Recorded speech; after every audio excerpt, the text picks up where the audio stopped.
Hi, my name is Mike Sears. I'm a Christian and I'm vaccinated against COVID-19. Today the world is facing a pandemic that as of today, the 28th of September 2021, has killed 4,777,490 people. That's the equivalent of the whole population of New Zealand.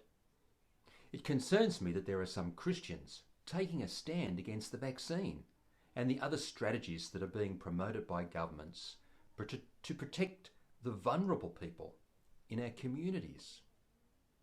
In these next few videos that I'm making, I want to explain why I think if you're a Christian, well, you should be a strong supporter of both the vaccine and the strategies such as mask wearing and hand washing aimed at protecting those who are most vulnerable.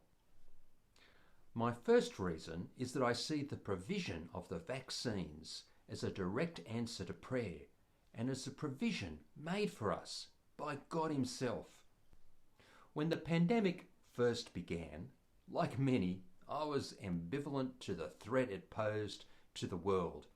But as I watched news reports coming in from around the world, I saw people die terrifying deaths, drowning in their own bodily fluids as their lungs were destroyed, unable to get medical help as the numbers of sick people overran the capabilities of their country's medical systems. So like many Christians, I prayed that God would supply a way of escape. And then, against the odds, countries and companies usually competing, shared their knowledge. That was mind-blowing. Researchers, usually scratching for funds, were given the resources of millions of dollars. That's unheard of.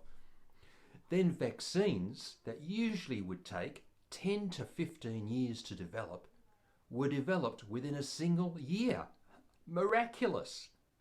And to top it off, the vaccine showed efficacy results that were much higher than expected. Almost unbelievable.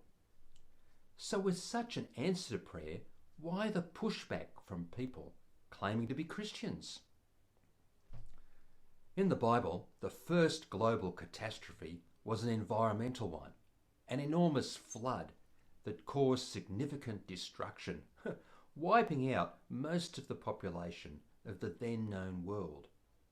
But God supplied a way of escape in the form of a boat or an ark.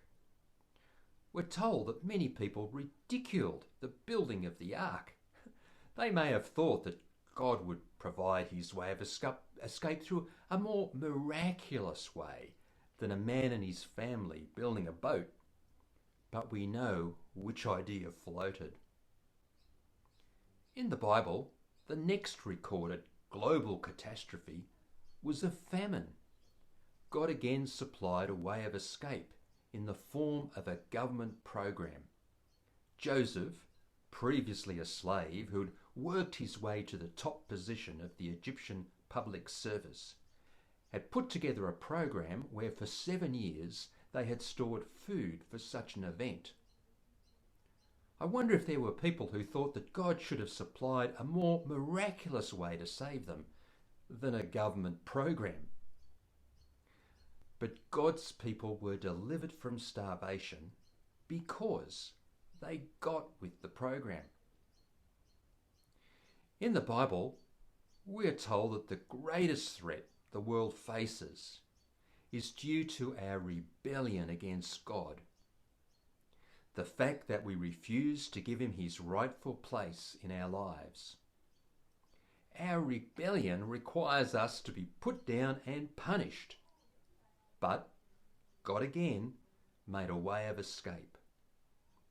The way of escape was through God becoming a Jewish man and taking on the punishment that we deserved. The Bible tells us that people thought that God should have supplied a more miraculous solution, one that would have seen Jesus come as a conquering king, not a suffering servant being executed on a cross. But the result of what he did sees those who subsequently followed Jesus forming today the largest single religion globally. It seems like a worn record, doesn't it? God supplies the way of escape for mankind, but there is always a group of people, some religious and some not, who refuse to take it. I think the vaccines will float. I'm happy to get with the program.